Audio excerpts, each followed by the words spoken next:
Welcome to the May 10th, 2023 regular meeting of the Chino Valley Fire District Board of Directors. The time is 5 p.m. Thank you. Board members, please make sure your microphones are on and remember to talk directly into the microphone. I will now call the meeting to order and take roll call. And we'll do a verbal roll call tonight. Director Evansher. Present. Director Krieger. Here.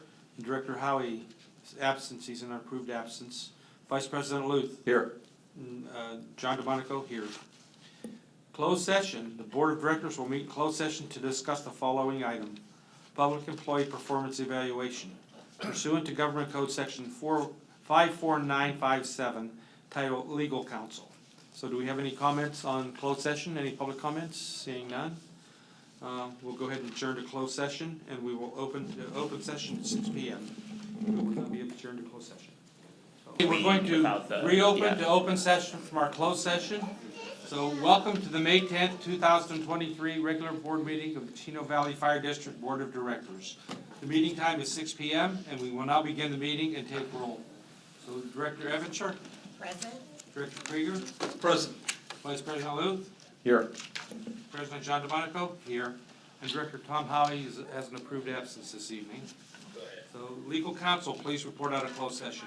Thank you, Board President. For tonight's closed session, Public Employee Performance Evaluation, pursuant to Government Code Section 54957, Title Legal Counsel, there is no reportable action. Thank you. If everybody would please rise and join me in a salute to the flag of the greatest country in the world. Ready? Begin. I pledge Allegiance to the flag of the United States of America and to the republic for which it stands, one nation, under God, indivisible, with liberty and justice for all. Captain Henry Regualr, would you please provide us your invocation? Good evening, everyone. Let us pray.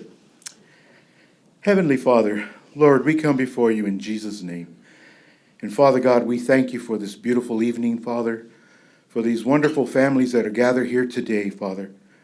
I pray blessings and I ask, Father, that your Spirit would anoint this room. Bless our Board of Directors, our Fire Chief, and our entire Fire Command. Lord, I also lift up each firefighter, that you would bless them, bless their families, Lord, and for those that are retired and those that are at home, may you watch over them, Father God. And Lord, may they always put you first, and may you bless them with wisdom, direction, and protection. In Jesus' name we pray. Amen. Amen. Please be seated.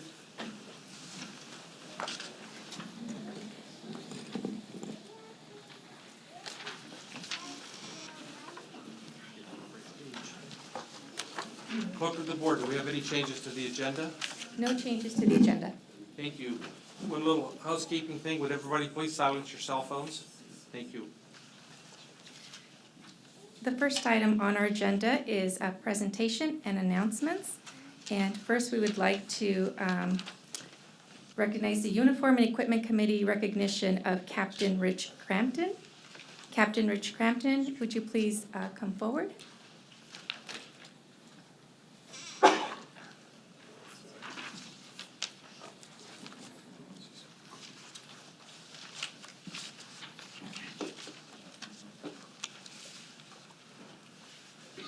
We would like to recognize Captain Rich Crampton for his nearly 3 decades of dedication to CVFD's Uniform and Equipment Committee. Rich joined the committee in 1995 and became the coordinator in 2011. During his tenure, Rich helped innovate and improve our members' wildland and structure personal protective equipment through risk assessments and adopting industry-best inspection and cleaning practices. Additionally, Rich established a working group of the West End Fire Agency's PPE coordinators to address interoperability challenges. And lastly, Rich was instrumental in ensuring that safety of our personnel is a top priority. Rich, thank you so much for your service. Thank you. Rich? So I want to say a few words just to say thank you to Rich. Obviously, this is a very dangerous business, though, that we do.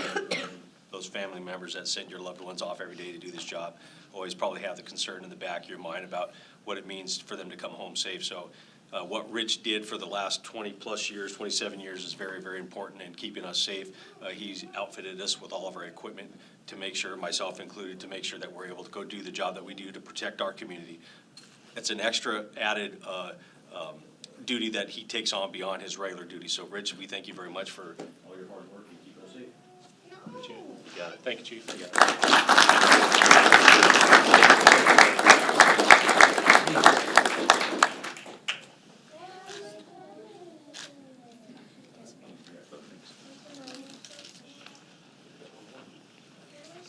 Next on our agenda are Employee Service Awards. We'll start with 5 years of service. I'd like to invite up Engineer Michael Age. And Oh, perfect. so that we get a group picture. Perfect. We have a number of 5-year awards tonight.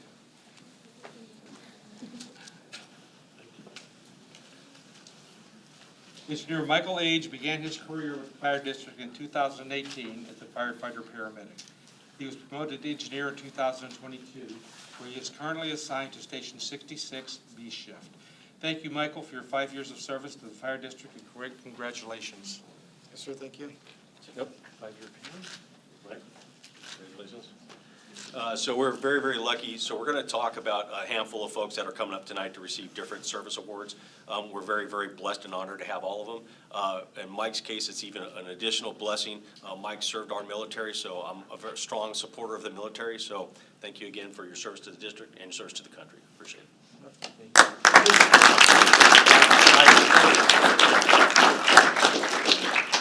Next for 5 years of service is firefighter paramedic Kevin Biasi. Kevin Biasi was not able to attend tonight's meeting, and although he could not be here tonight, we want to recognize him.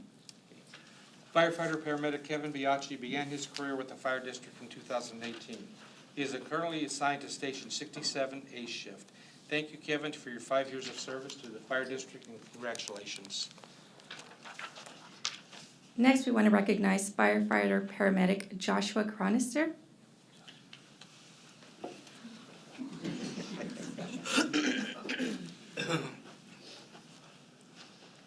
Firefighter paramedic Joshua Cronister began his career with the Fire District in 2018. He is currently assigned to Station 66 B shift. Thank you, Josh, for your 5 years of service with the Fire District, and congratulations. Thank you so much.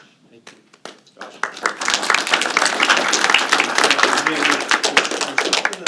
About everybody, and it's always going to be individual. So you look at Josh and you look at this little badge he has on here. Again, it's just a testament to his commitment to this organization and to join other specialized units within our department, honor guard, pipes and drums, all these different things. So Josh, thank you. You're young in this department, but you're obviously already proven fruitful and committed to us, so we appreciate that. Thank you, Chief.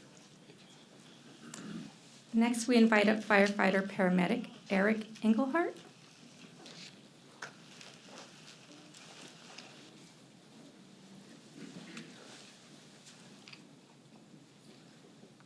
Firefighter paramedic Eric Engelhardt began his career with the Fire District in 2018. He is currently assigned to Station 65 C shift. Thank you, Eric, for your 5 years of service to the Fire District, and congratulations.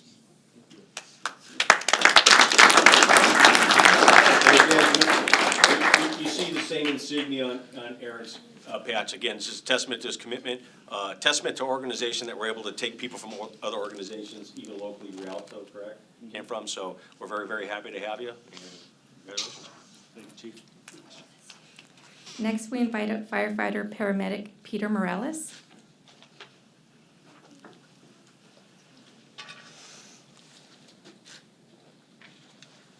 Firefighter paramedic Pete Morales began his career with the Fire District in 2018. He is currently assigned to Station 67 A shift. Thank you, Pete, for your 5 years of service to the Fire District, and congratulations. In Pete's case, he's making us older guys feel really old by that, like that. But Pete, is a pleasure to have us here.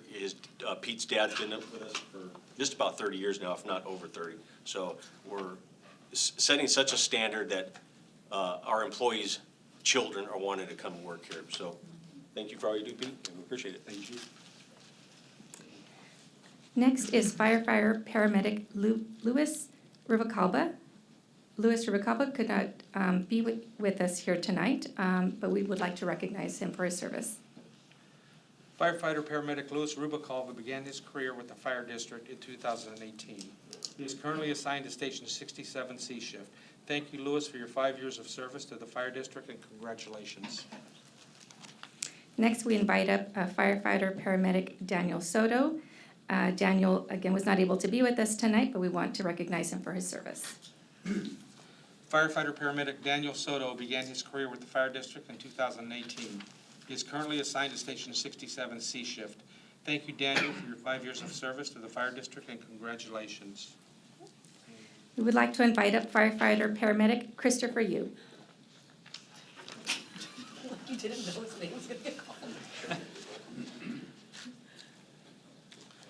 Firefighter paramedic Chris Yu began his career with the fire district in 2018. He is currently assigned to Fire Station 66 B Shift. Thank you, Chris, for your 5 years of service to the fire district, and congratulations. So Chris and I go way back. I worked at Orange County as a firefighter, and Chris was a much, still very young, but much younger person there on their ambulance program. So it was kind of neat when he came over to the better fire department in the nation. So we appreciate having you.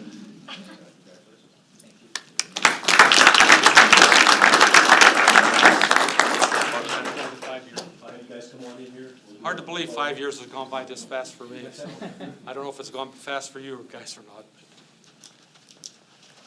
seems like yesterday we were pinning your rookie badges on.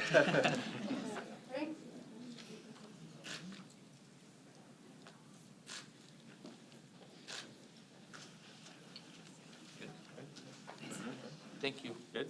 Thank you.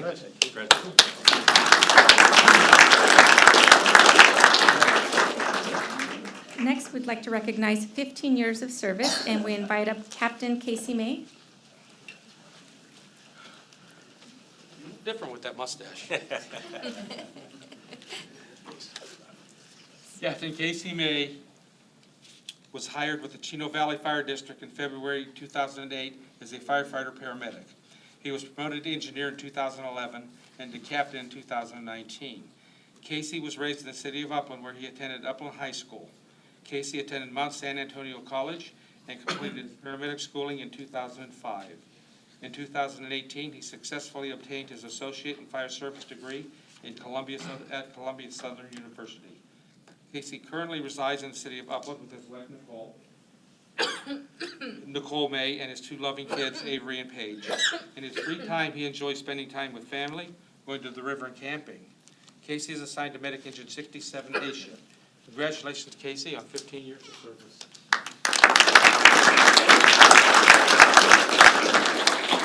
So I know I say this often, that this one's a little bit special for me. This one actually is a little bit special for me. Casey and I got hired together. We got hired the same day.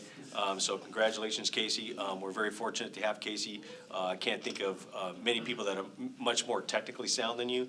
As people that are really good have left this organization, they've left a gap behind them. You've stepped up, and I know that when it comes to a lot of very technical items that serve the community, you're the man for the job, so we appreciate you. Picture? Yeah, come on over. What? Yep, yeah. I'm going to stand on my tiptoes. Got it. Thank you, Casey.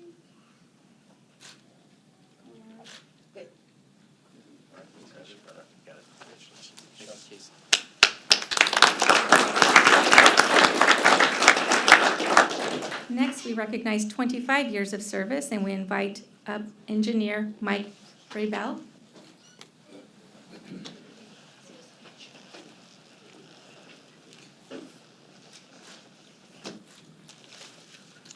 Engineer Mike Regualr began his career with the fire district in December of 1997 as a firefighter and a firefighter paramedic. Prior to his career with Chino Valley Fire, Mike was a firefighter for Borrego Springs Fire Department. Mike Regualr was promoted to the rank of engineer on July 5th, 2008. Mike was born in San Diego. He graduated in 1987 from Ramona High School in Ramona, California. He received his paramedic schooling from Crafton Hills College in 2000. Mike is currently assigned to Medic Truck 61 C Shift. Congratulations, Mike, on 25 years of service with the fire district.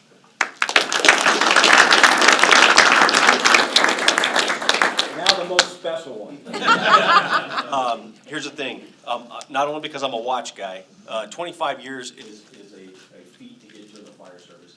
So we appreciate it. The one thing I can say about Mike, I've told him this for the whole time I've been here. Mike's the kind of guy that in the middle of the day, you'd walk through the apparatus floor and he'd be doing something. While other people were doing things, Mike was always working. He's always applied himself. I've been on several calls with Mike, especially when it relates to urban search and rescue. And if Mike wasn't there, I was a bit nervous. So Mike, thank you very much for your commitment to the district and your hard work. And if you don't want this watch, I'll take it. Is it a G-Shock? It is. Lucky Come on in. guess. Yeah, come on.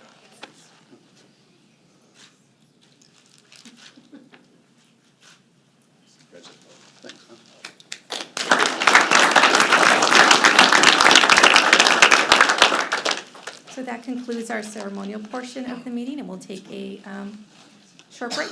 Short break. We'll stay, 10 minutes. We'll be back at 6:25. Going to reconvene our meeting at 6:26. The next item on our agenda is the unmanned aerial vehicle drone presentation, and this is being presented by Program Director Engineer Jeff Anderson. Good evening, directors. Tonight I'm here to talk a little bit about our USA program, our UAS program, and our newest tool, or one of our newest tools we have here in the district, the DJI Matrice 30T. So we've been working on this program for a better part of last year. After a lot of research and talking to other departments around us that already have drone programs, we did purchase the Matrice 30T here. We also have been working with our members. We have about 5 that are currently FAA certified commercial drone pilots, which took 5 to 6 months for each one to complete the process, go and take the test at the FAA to become the pilots. With this drone, it is designed for first responders. It is unique because it is an all-weather drone, one of the only ones I know of out there that is all-weather. So it's able to operate in high winds up to 33 miles an hour, rain, temperature up to 120 Fahrenheit. So it is very conducive for the situations that we might need to use it here in the district. At this point, we do plan on keeping it in the battalion chief's rig, so it will be available on all major instances we have here in the district. Some of the calls that we'll probably deployed on right now are the commercial structure fires, large fires, wildland fires, search and rescue, hazmats, swift water rescue, just to name a few. With it, it does have an infrared camera. So on the large fires, especially wildland, you'll be able to pick out hot spots. Search and rescue in the state park, you can cover a large area in a short amount of time, searching for victims day or night, and hopefully be able to pick them up if they don't know where they're at, to expedite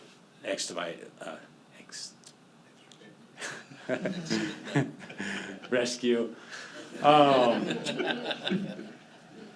I wish I could go out and show you guys a demonstration right now, but it's not very practical, so I do have a short video here to show you or highlight some of the capabilities of the drone, and then afterwards I'll answer any questions you guys have. Meet the new generation of enterprise drones, the Matrice 30 series. 16 times optical zoom camera, thermal camera, wide camera, and a laser rangefinder, the M30 is a key standard for hybrid payloads. Powered by DJI's latest flight controllers, image transmission, and image processing technology for next level performance. 6-way sensing and positioning offers protection and ensures safe flight. A new generation of quad antenna image transmission ensures signal stability, even in complex environments. With its 200 times hybrid zoom camera, you can focus from afar and capture the precise shots you need. And its high-resolution thermal camera efficiently reveals heat sources. When night falls, the M30 is ready. Its low-light FPV camera sees your surroundings even in darkness, so you can work safely. And smart low-light photo captures clear pictures even at night. All this power is still compact and portable. It fits in your backpack to go where you go, ready to unpack and deploy in seconds. Hot swap batteries to keep you flying, even under torrential rain, treacherous slopes, scorching heat, gale force winds, or freezing cold, the M30 is designed to endure. The new DJI RC Plus controller is designed for enterprise pilots. It's waterproof and resistant to extreme temperatures. With quad antenna video transmission, 4G, battery hot swapping, and 65-watt fast charging, you can power through until the work is done. Pilot 2, with a reimagined user interface for a revolutionary flight control experience. Introducing DJI Flight Hub 2, a complete ground-to-cloud drone operations platform. 2.5D base map and one-tap panorama sync gives you rapid situational awareness, and RGB or infrared cloud mapping gives you high-resolution orthomosaics, so you can proceed with safety and assurance. With live annotations, draw points, draw routes, or divide work areas, and quickly synchronize information across remote controllers, computers, and mobile devices for true ground-to-cloud coordination.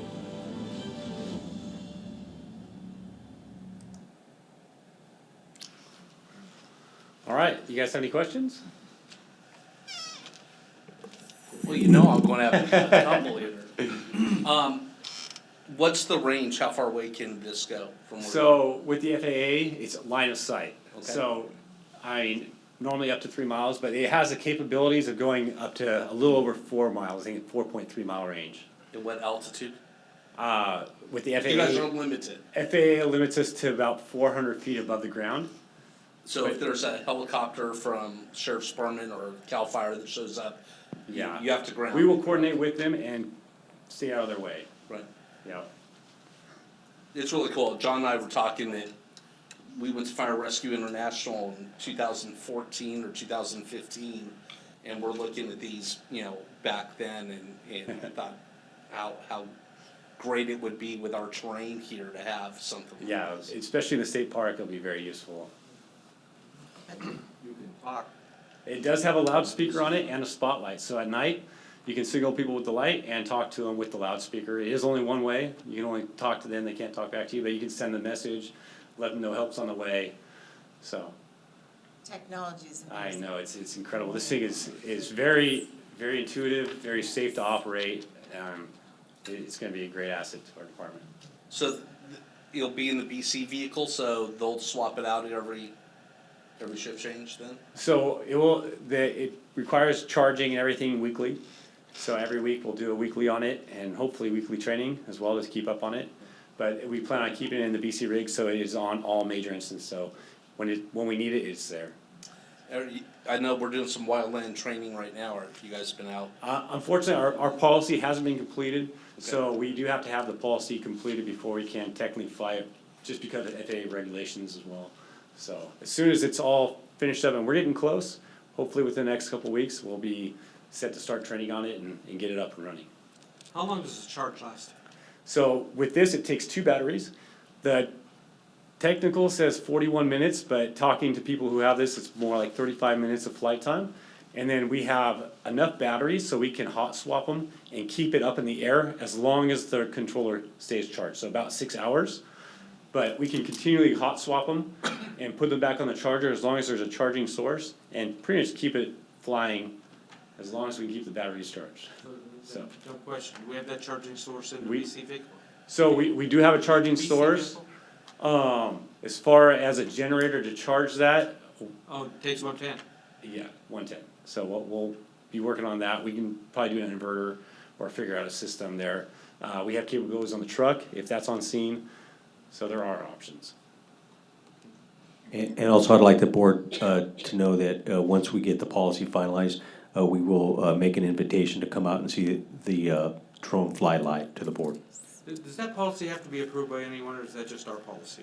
It's our internal policy. Obviously, it has to go by the FAA guidelines, but yes, our internal flexible policy. Thank you. Very cool. Yes. What was the cost? No, you can't go for it. I know. So this drone costs about $14,000. With all the batteries and everything in the package that we got, it was about $22,000. And we were able to use JAC funds to purchase it. So nothing out of our current budget to purchase it. And that included all the equipment, All the heat equipment. seeking, the thermal imaging, the everything, all the batteries, Camera. ready to go, carrying case, everything. Because we were looking at, I mean, before, it was like Yeah. 60, 80, 100,000. Our PD partners have spent well over that on technology that's not even close to what we have here. So they're pretty jealous when I told them this is what we were getting. Very cool. Thank you. Yeah. Thank you for the time that. Thank you guys. Yep. Very cool. The next item on our agenda is public communication. Yes. This is the time and place for the general public to address the Board of Directors about subjects that do not appear elsewhere on the agenda. The public may address items on the agenda at the time addressed by the board. Due to board policy and Brown Act requirements, action may not be taken on any issue not on the agenda. When you address the board, please state your name and address prior to making any remarks, and please limit your comments to 3 minutes. Board President, I have no written request to speak. Is there anyone in the audience who would like to address the board under public comments? Okay. Next item is the liaison reports to the fire district, and I would like to invite up Suzette Dang from San Bernardino County, 4th District. Good evening, President DeMonico, Vice President Luth, Directors, Chief, Deputy Chiefs, staff, and audience members. Suzette Deng with your 4th District County Supervisor Kurt Hagman's office. Congratulations to all the honorees tonight, and what a cool drone. If my husband saw that, he would go crazy. But here are a few events that's coming up. First, Supervisor Hagman's famously popular document shredding event will be on Saturday, June 3rd at the Chino City Hall parking lot located 13220 Central Avenue in Chino between 9 a.m. to 12 p.m. or until the shredding truck reaches capacity. We have partnered with the city to provide 2 shredding trucks to accommodate a larger turnout. It is limited to 3 standard size filing boxes of documents per vehicle, and it is free for all San Bernardino County residents only. Pre-registration is recommended through eventbrite.com to expedite the process. Supervisor Kurt Hagman's Summer Open House is back, and they will be on Wednesday, June 7th, between 5 p.m. to 7 p.m. in front of our district office, located 14010 City Center Drive, right here in Chino Hills. Join Supervisor Hagman and county departments for fun, food, and access to regional resources and information. In addition to many county departments providing resources, our wonderful Chino Valley Fire Department, Chino Hills PD will be in attendance for community engagement, and we will have services bus from assessor, recorder, clerks, bookmobile from library, and an electric bus from Omnitrans. And we also plan to provide ice cream for the public, and food will be donated by Chino Valley Professional Firefighters. So we thank you for that. Please RSVP at supervisorhagman.eventbrite.com. Pre-register attendees will receive an extra raffle ticket for fun prizes. And lastly, save the date for Supervisor Hagman's annual expungement and job fair coming up on Thursday, June 15th, between 10 a.m. to 2 p.m. at the Ontario International Airport, the Old Terminal 1. Located 1940 Moore Way in Ontario. We have partnered with San Bernardino County Workforce Development, Law Offices of Public Defender, and Ontario International Airport to bring together many employers and resources. QR codes for map and registration is on the flyer, which is also on the back. You may also call 1-800-451-5627 for additional information. And as always, you can always contact our district office at 909-465-5265. Thank you. Suzette, one question real quick. Yes. Is this same information on the website? Correct. Thank you. I do have flyers. I can always email you a digital copy. I will send it to, I would like one, yes. yes? Okay. I'll Thank make sure you. it gets sent. Thank you. Next, I'd like to invite up Chino Valley Fire Foundation Vice President Jeff Taitula.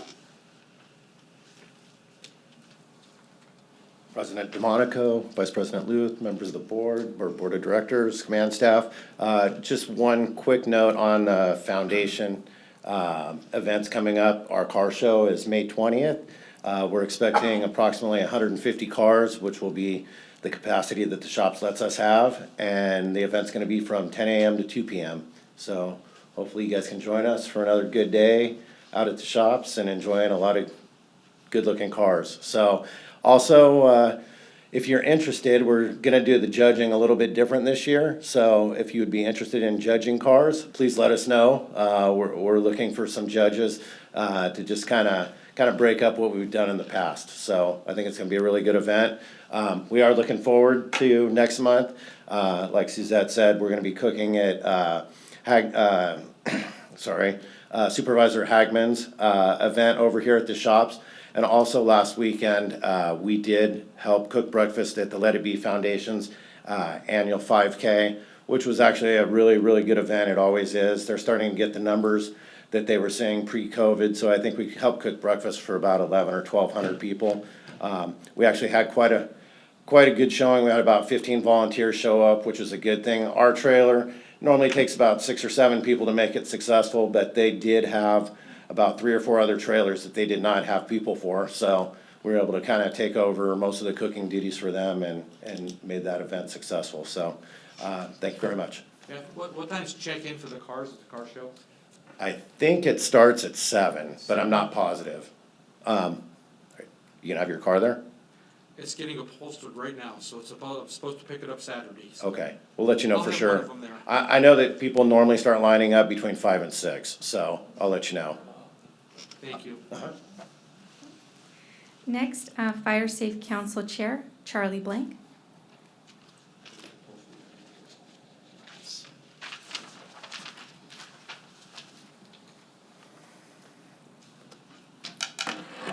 Chief Williams, Command Staff, President DeMonico, Vice President Luth, other board members.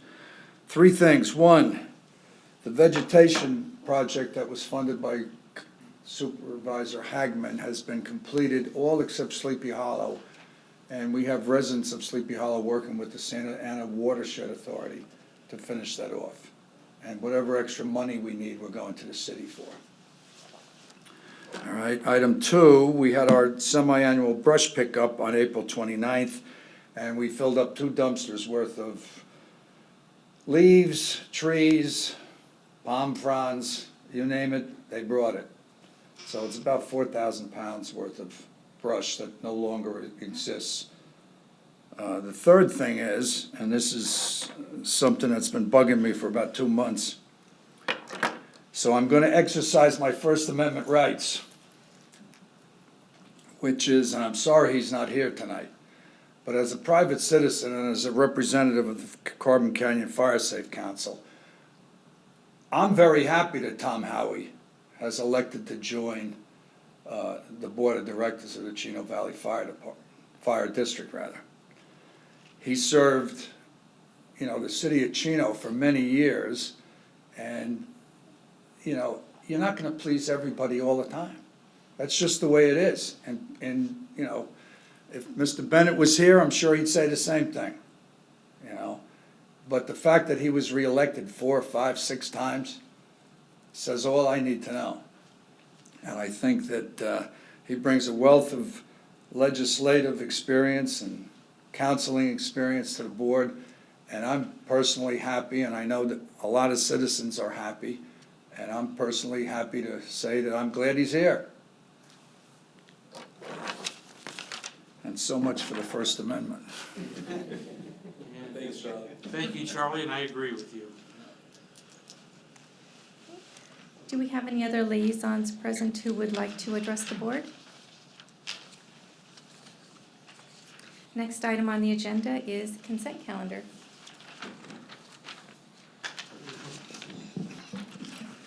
Do we have anybody from the public who would like to comment on a consent calendar or pull an item? Seeing none, I'll bring it back to the board. Would anybody on the board like to pull an item on the consent calendar, or I'll ask for a motion to approve? Motion to approve? I'll second it. I have a motion by Director Evanshire and second by Director Krieger to approve the consent calendar. All in favor? Aye. Aye. Passes 4-0-1. Is that, okay. The next item on the agenda is new business. Item 8, consideration of a district standalone community support fund policy. Purpose is for the Board of Directors to review and consider adopting a standalone fire district community support fund policy. And the report is by District Legal Counsel Isaac Rosen. Okay, good evening, Board President DeMonico and members of the board. Tonight before you is consideration, as our district clerk said, of a standalone community support fund policy. I'll talk a little bit just high level about what's in the staff report and within that adopted policy policy that's attached to this item. So legal counsel, our office worked with the district team to formulate this policy in response to board direction over the last several meetings. When the board considered the revisions to the board policy several months ago, there was a provision that allowed for a community support fund policy. And then upon formal action from the board, there was a motion to consider it as a standalone in consultation with a recommendation from our office to consider some parameters associated with instituting such a policy.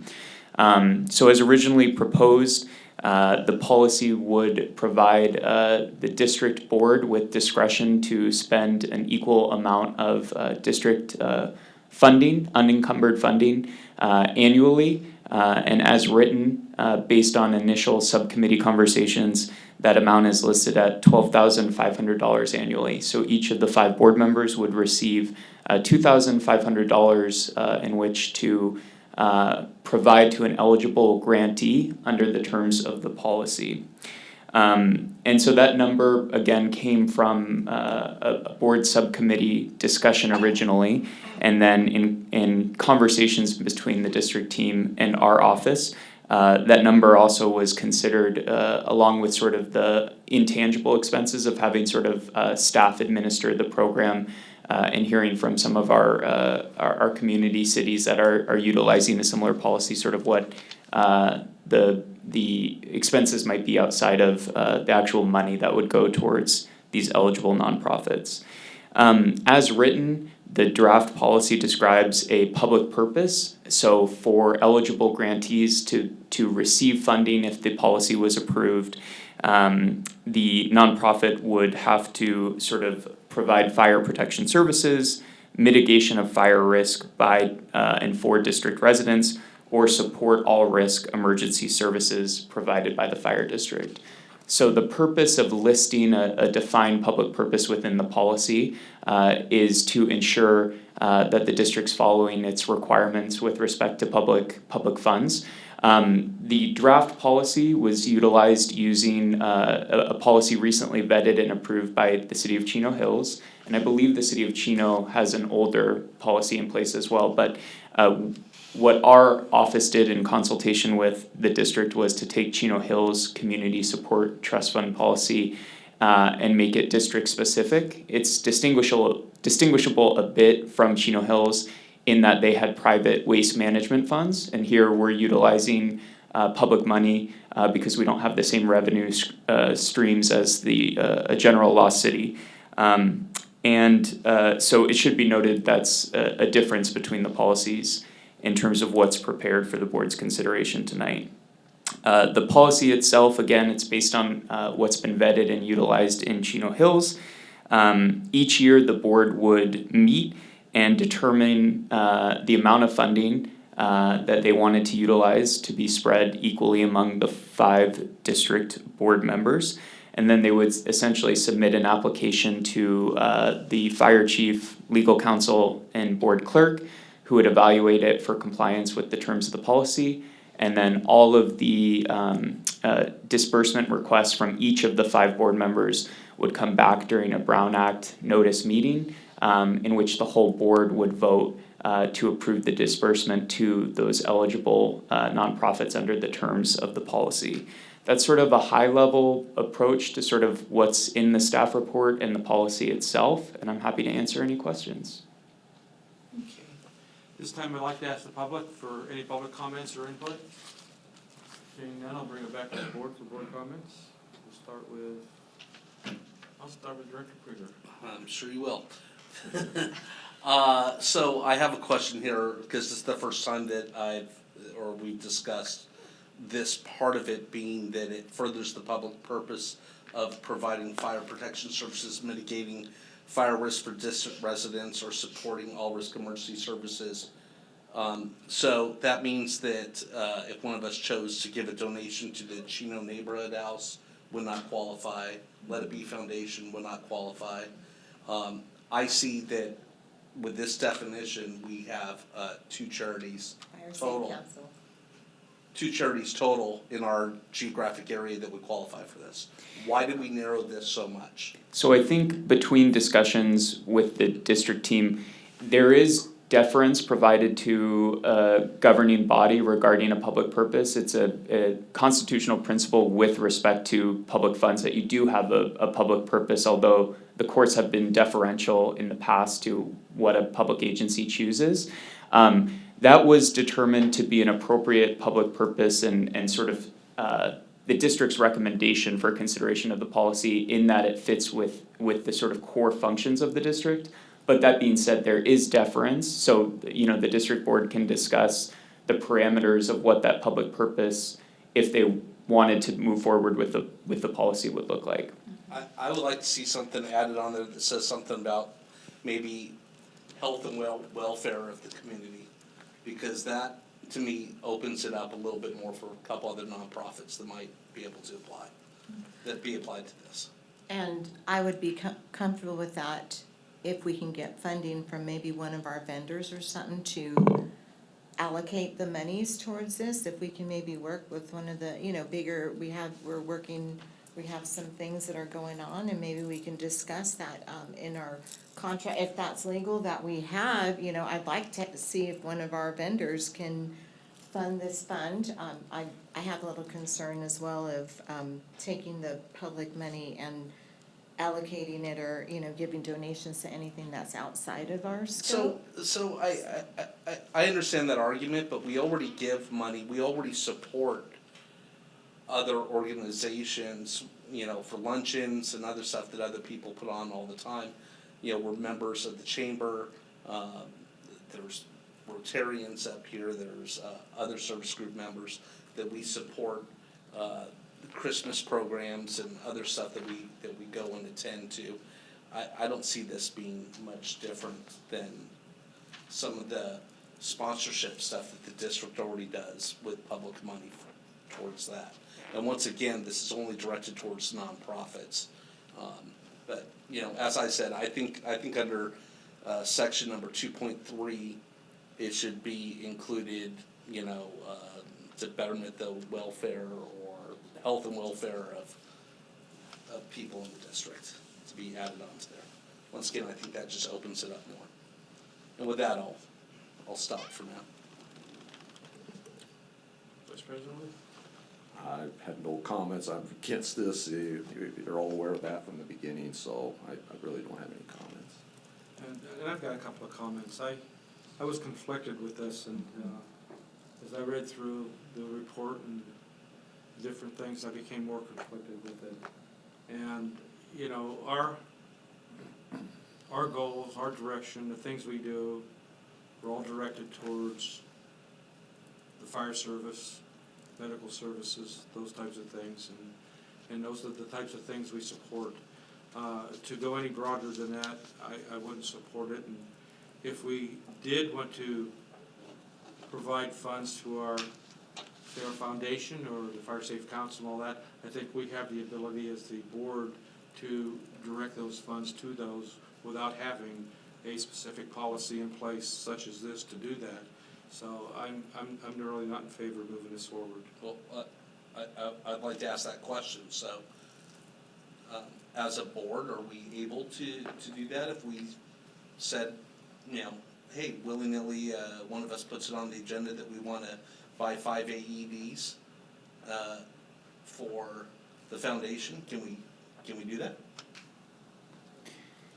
I would say, Because to me, that's the same thing that this is. yeah, I think agencies do often enter into agreements with a nonprofit partner, and you would want to vet it in similar ways that the district sought to do so as part of a generalized policy, where you'd want to vet the public purpose and the funding available for it, and it would probably undergo the same type of review, but just on a fact-specific case-by-case basis if that was of interest to the board with a specific partnership or opportunity. Any other comments? Good for a motion, one way or the other? Well, I'd like to make a motion to approve this with the, like I said, adding on section 2.3. You can have the wording include for the welfare and benefit of the community. Do I have a second? Don't have a second, motion dies. Do we have any other motions? I'll make a motion to not approve it. Can I do that? Sure. So I've made a motion to deny approval. Have a second? I'll second that motion. Have a vote? Just Let's have a not voice yet. vote. I'll start with. You second it. We'll start with the voice vote. Okay. I say no. I mean, I say that I don't want to approve this. You say yes to the motion. Yes to the motion of not approving it. Right, exactly. Vice President, Yes. I vote yes. No. Motion to deny passes 3-1. Did I do that right? Yes. Okay. Democracy in action. The next item on the agenda is item number 9, agreement number 2023-05, Mount San Antonio College. The purpose is for the Board of Directors to review and approve the agreement with Mount San Antonio College to host a regional fire academy at the district's training facility, authorizing the fire chief to execute the agreement on behalf of the district. Report by Deputy Chief Jeremy Alt. Yes, good evening, everyone. Most of you are aware the fire district has been in a relationship with Mount San Antonio College Fire Academy since 2014 for the use of the training center and facilities to conduct, in general, 2 academies per year. We've had multiple successor agreements with term that have been completed. Most recently, the term that was previous, we had to amend during the COVID shutdown. And so that amended agreement will terminate at June 30, 2023. So staff has worked with legal and the university to draft a successor document that will supersede all those previous. In form and function, the arrangement, the document is essentially the same as our prior. The substantive changes are an increase in fees. Previously, the academy paid $10,000 per academy, so that'd be 2 academies per year for a total of 20 per year. We've raised that to $15,000 per academy. And then the other change is just the term is gonna be a 2-year term. A lot of the rationale for the 2-year term is based on a lot of the anticipated changes and or growth within the district and impact of the district. We wanna remain a little bit nimble in the fact that if we need to make some changes, our relationship with the college is very strong. They're very flexible, however, with the amount of personnel that we have hired over the years and that we intend to hire, it's hard to have 2 groups in the same place at the same time at times. So the intention behind the 2-year term is to provide us with some flexibility. Now, built in there is the same 30-day cancellation if we need to, so we always have that level of flexibility. But before you attach to the document, I have the proposed new contract with terms. Mount San Antonio College has already brought this before their board and has been approved. So before you tonight, it just stands for your approval. With that, I will read the recommendation. It is recommended the Board of Directors approve agreement number 2023-05 with Mount San Antonio College to host their regional fire academy at the fire district's training facility and authorize the fire chief to execute that agreement on behalf of the district. That concludes my report, and I'm happy to answer any questions you may have. I'd like to ask, anybody from the public like to comment on this item?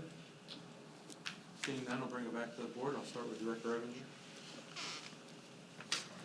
The only comment I have is I like the fact that we continue this relationship. I'm glad that we've increased, everything, all costs have increased. And I know that it costs us a lot more to run our programs and the facility now. So I'm glad that you took the initiative to compensate for that. So thank you for that. And that's the only comment.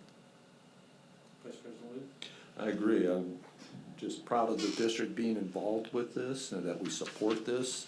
Want to be sensitive to the impacts to what we're trying to get done, and maybe it doesn't always work. Sometimes, who knows? But yeah, so shortening up the term and certainly gives us a little more flexibility, and I appreciate that. But yeah, no, I'm all in favor of this. Thank you.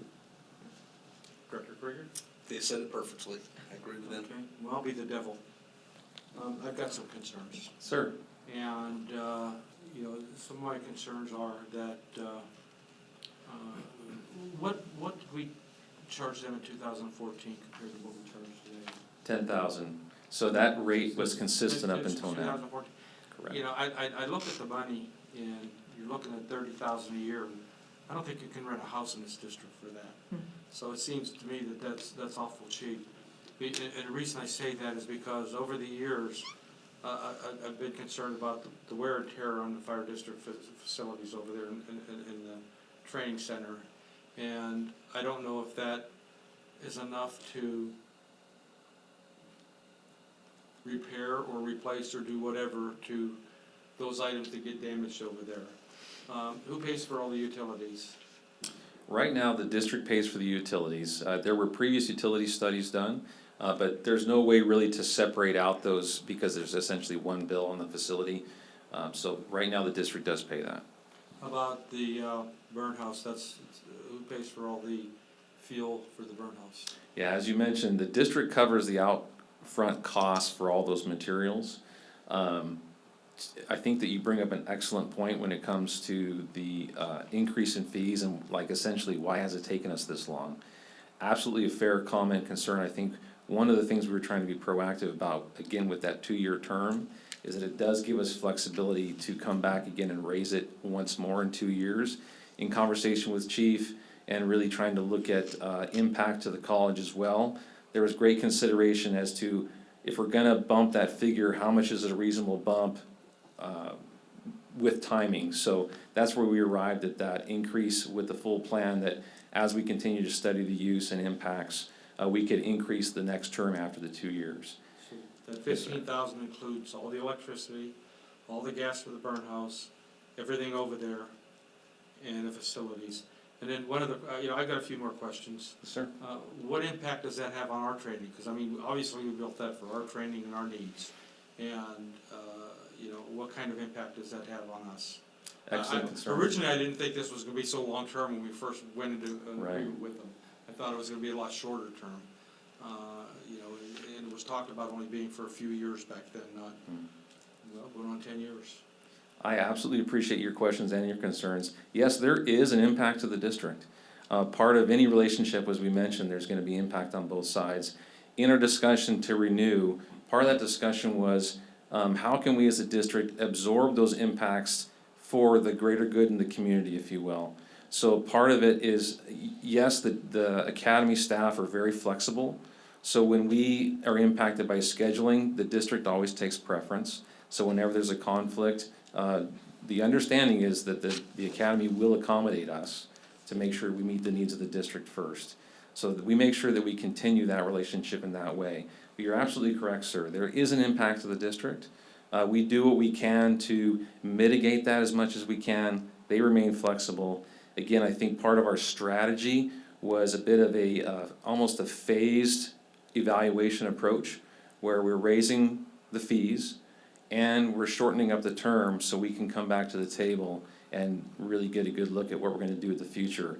And with that, if we need to let the college know they need to look for a new home, then it gives them ample time to secure that new facility. One last question. We're basically subletting to the fire academy.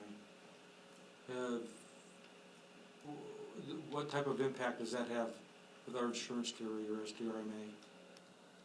SDRMA? In the contract. Are they aware of it? Do they know? Yeah, in the contract itself, sir, none of that language has changed as far as insurance requirements. Both the city and the district are named as parties to the agreement.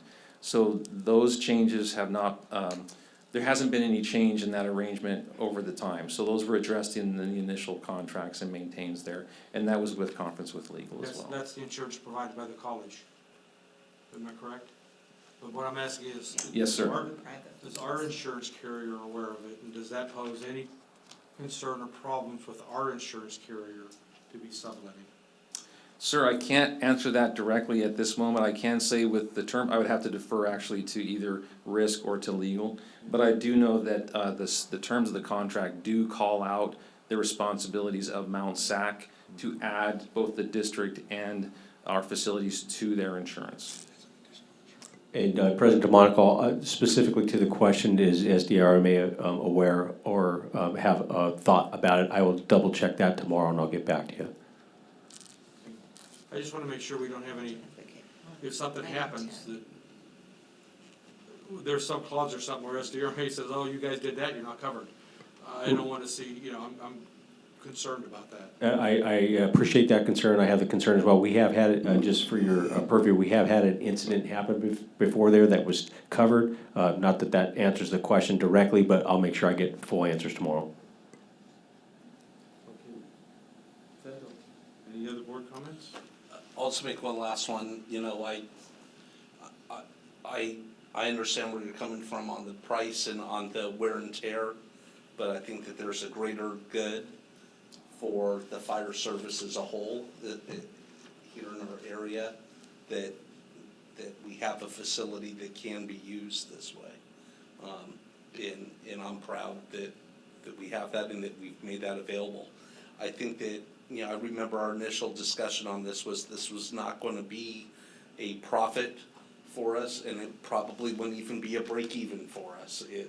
We have a facility that helps to meet the needs of the future of that fire service as a whole, and that's a good thing to help and support, so. I understand what you're saying, I agree with you. However, I also believe that that facility was built for training our firefighters, and we have been good partners with them, but I think it's time to, I'm just gonna flat say it, I think they need to pay their fair share of what the effects are on that training center, and I don't think that $15,000 covers the fair share. I think that we lose money on that. We shouldn't be losing money on that. If it was a break even and wasn't impacting our training, then that's one thing. But if we're losing money, and I believe we are, that's not a good deal for us and the fire district. And for me, that's where my responsibilities are, was with this fire district. So anyhow, any other comments? Do we have any motion? I'll motion to approve. Second. Have a motion by Director Evinger and a second by Vice President Luth. We'll do roll call vote. Director Evinger? Yes. Vice President Luth? Yes. Director Krieger? Yes. And I'll vote no. Motion passes 3-1. Okay.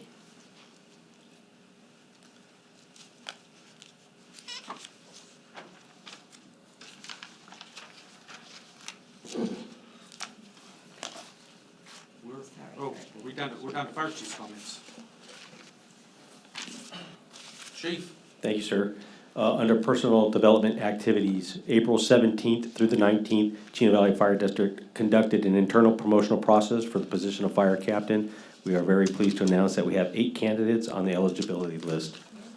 April 16th to the 20th, board members Krieger and Howie, along with the fire chief, attended legislative outreach in Washington, D.C. We have some preliminarily fruitful opportunities, and we still await for that to work through the legislative process. Under Human Resources, staff attended 6 different training workshops this past month, including SDRMA Spring Election Day, IEM PA Lunch and Learn, LCW California Public Records Act training, peer support training, AFSS Educational Forum, and the Tyler Connect New World. So great job, Anthony, you and your team. Under Confire items of interest, Confire's top priority remains focused on ensuring full staffing of our dispatch center. As we continue to hire new call takers and dispatchers, we continue to experience a 25% fail rate with new hires completing their mandatory training. This is consistent with industry standard, and we continue to look for opportunities to modify and enhance the training program. We also remain laser focused on the countywide ambulance proposal as we continue to plan and prepare for the potential next steps. The county has pushed back the notice of intent to negotiate to May 15th. The notice of award award to provider is slated to occur on June 1st, and the last date of protest is June 12th.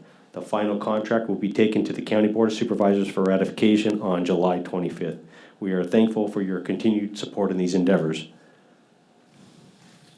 Under organizational items of interest, April 14th through the 16th, the Chino Valley Fire District will collaborate with the Chino Police Department to provide CERT training for the Chino community. Chief officers attended the annual San Bernardino County Cooperators meeting. The chief officers also attended the annual Interagency Wildland Fire Management Conference in San Diego, a great training opportunity for all the chiefs that attended that. Hazmat team trained on grounding and bonding for overturned big rigs. Our medic cart and reserve truck displayed the American flag at the cornfield run, along with 9 explorers and 9 district personnel, and myself and Director Howie were there selling corn on behalf of Chino Del Rotary. ISMA inspections completed for all of our ALS units, so good job to Keith Ceccarelli and his team. The district has 3 administrative personnel attending peer support classes to add to our robust peer support program. Staff participated in the Chino High School's SAD event. There before you on your dais, you have a copy of the annual report. And we want to wish everybody happy Mother's Day on Sunday, May 14th. And finally, for upcoming events, May 16th through the 17th, Board of Directors and the Fire Chief will attend the CSDA Legislative Days in Sacramento. On May 15th, we will conduct our 115 Trust Committee. May 20th, as already mentioned by our labor representation, the Chino Valley Fire Foundation Bike and Hot Rod Show will be at the shops. May 22nd to the 24th, command staff, training, and several suppression personnel will be attending the CFIT conference in the desert. Great experience there for all that attend that. May 22nd, we'll be conducting a finance committee meeting. On May 25th, we will have our budget workshop.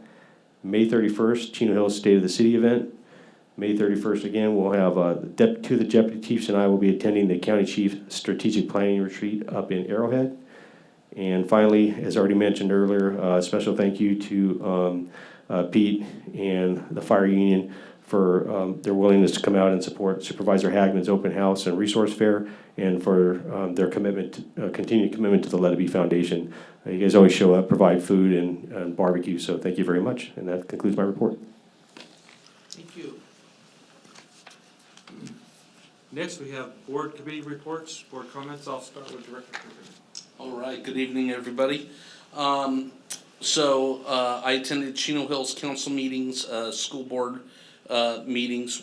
The last one was good. They honored a lot of different students that have achieved a lot, and been kind of through a lot. A student from the continuing education program, a young man who's got autism but has a 4.0. He's been doing the alternative education program, kind of the online version. One of the young men from Boys Republic who's just excelling, just doing fantastic. And there's a couple other ones in there, but it was really, it was a very good heartfelt meeting. The next school board meeting's gonna be where they honor the seniors that have made a commitment to the military. So that's always a good meeting to go to. It's very good. The chief and I met. I did attend the Cord Feed Run and Bingo de Mayo. That was a lot of fun. I did not win in bingo at all. Next week, with many of you, I'll be up in Sacramento and visiting our legislators working on Station 68 project, trying to get some state funding. Want to talk about DC real quick. As the chief mentioned, Director Howie, myself, and the chief went. We had a very robust several days there. We had 6 meetings a day between the House of Representatives, our United States Senate offices, the U.S. Fire Administration, Health and Human Services, and even a meeting at the White House. And people were very receptive. We not only talked about Station 68 and the ladder truck and the essential resource building that we like to build, but we talked about our CPR program. And Chief, I don't think you touched on that at all. But with our Deputy Fire Administrator, it was a fantastic meeting. I joked around the chief that the rest of us just sat back because him and our deputy fire administrator for the U.S. She was one of the instructors at the National Fire Academy. Tanya Hoover, and she started off her career in a fire department special district here in California, became the state fire marshal, and now works as the deputy U.S. fire administrator. So there's some good things that I think that will come out of that meeting regarding our CPR first aid program, perhaps on a national level. So I know the chief's working hard on that. So there was just some really, really good meetings. We were zig-zagging all over the place and able to see the sights in between stuff. But I was tired after every day because it was a lot of walking around and just a lot of meetings. But I'm hoping it comes back fruitful. Both of our senators, Feinstein and Padilla, did identify Chino Valley Fire District projects that they've moved out of their office to go to one of the first of several committees before it ever gets to be the full vote by the House, by the Senate, and then the President signs it. So there's some hurdles, but the first step is to make it onto their list of their wish list. Unfortunately, both of our Congress women did not put us down on their wish list. Wish it wasn't so, but I'm a little disappointed by that. But we did speak to both of them in person, and I think there's opportunities for next year to get something out of them as well. So it was very fruitful. I'm glad we did it. And like I said, we're continuing on and pushing forward, going to Sacramento next week to do the same. And with that, I'll conclude my comments, and happy Mother's Day to everybody. Thank you. Director Evansher. Thank you. And thank you guys for your efforts on that. This is all new to us, so really appreciate all the hard work. And I know traveling to DC and running around is tough and you're tired, but thank you. Really appreciate that, gentlemen. So I attended a couple city council meeting. I had my one-on-one with the chief, the Chino Neighborhood House, chamber mixer for that, our fire safe council meetings. And one of the things that Charlie, you didn't mention, but I really want to personally thank Waste Management because they provide the dumpsters for us and they donate those dumpsters. And that's a big deal because those have a big cost to it. So I really appreciate their effort. They've just recently taken on the contract in Chino Hills, and they immediately, like this, you guys, immediately slid in, took over, and they provided two, because we had two, because we finished. So I want to give that, how grateful I personally am to Waste Management and to their staff for helping us out for that and clearing out all that dead brush out there, especially now, right? Yes, yeah, definitely. Also, I attended the CalJack conference along with President DeMonico, and we had members of the union there as well from the 19th to 21st of April. And that drone is fabulous. I want one. We just seen it. It's like, oh my God. The technology, I'm so grateful that we went out and we did this because we really need it, especially for the trains, the areas that we serve. So thank you. It was a great, and we didn't pay for it. It was a CalJack grant that we received to pay for that. So that was even better. So, but I cannot wait to see that. And I also want to wish all the mothers, all of our wonderful mothers in our district and in our community a happy Mother's Day. And I'd be a bad mama if I did not do this. I know a lot of you already know, but I'm so proud of my daughter. She passed her bar. We got the results, so she is gonna be a lawyer, and I'm so proud of her, all her hard work, and just want to give her that big shout out. She deserves it. So thank you. That's all my comments. Thank you. Yeah, congratulations to all of our awards tonight. Rich Crampton, and then all our 5-year and our 15-year and our 25-year. Job well done. I agree, the drone presentation, that thing just looks so cool, just sitting there, just Awesome. What an incredible tool that's gonna be. I'm looking forward to hearing, because it's gonna happen. We're gonna hear something really awesome, a good outcome because of having that technology available. So, yeah, I'm so glad to have that here. Attend a couple Chino City Council meetings. We had an agenda meeting and my meeting with the chief. On the 4th and through the 5th, I was at the SCAG General Session meetings. We had an ad hoc meeting on evaluations. Let's see here. I was at the Chino Neighborhood House Open House and the corn feed run, and yeah, they show up early. I got there at 4:30 and there was already quite a few vehicles. Yeah, yeah, yeah. It's crazy how early these people show up. And then I went to the city of Chino. They're going through a general plan update. They had an open house where the public is seeking input. And PD was there cooking burgers, and they wanted me to make sure I commented on what a wonderful burger they made for me. So I said I would definitely bring it up. But anyway, so the city's going through that. There's, again, seeking public input, and it was a pretty good turnout. Not quite what they were hoping for, but it's tough to get people out for that kind of thing. Yeah, and happy Mother's Day to all the mothers out there. Hopefully all our moms have a really wonderful day. So thank you. That's the end of my comments. Thank you. And I would like to also congratulate all our 5, 15, and 25-year, well, a whole lot of 5-year recipients. That was a big year.